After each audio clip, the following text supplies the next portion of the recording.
People of Reddit with siblings. What was the most fucked up shit your sibling did that you can't forgive them for? He has said countless things that have deeply hurt me, but there's one thing in particular I will never be able to forget or forgive him for. Already as a little child, I had to go through numerous eye surgeries. I was born with a severe physical disability regarding my eyes nearly blind.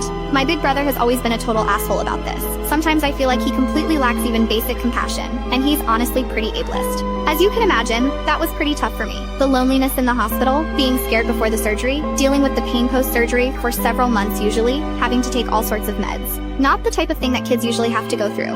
When I was 11, I had to undergo one of these surgeries.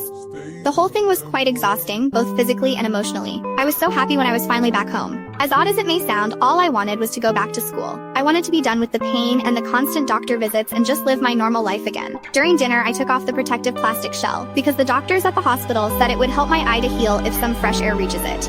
Naturally, my eye was extremely red at the time because I had had my surgery a week earlier. I usually suffer from a pretty painful inflammation post-op that needs to be treated with eye drops.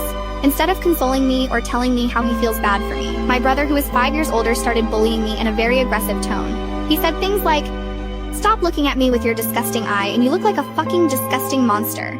He got so angry at me, as though I had deliberately made my eye look this way just to bother him. In that moment, something inside of me just kind of broke. The fact that I had to go through all of this pain and misery while my siblings were able to live a normal, happy, and carefree life already felt quite shitty. As a child, I often asked myself why me. But he called me a monster, and my eye fucking disgusting. That just hurt so badly. I started crying, and my dad told my brother to cut it out, but of course by this point the damage had already been done. It has now been over 20 years since this incident, and it still hurts me so much that my own sibling would say something like that to me. In my mind, that's different from normal sibling fights where you call each other an asshole. It is completely impossible for my brother to empathize with my situation, and that incident is still the best proof for this.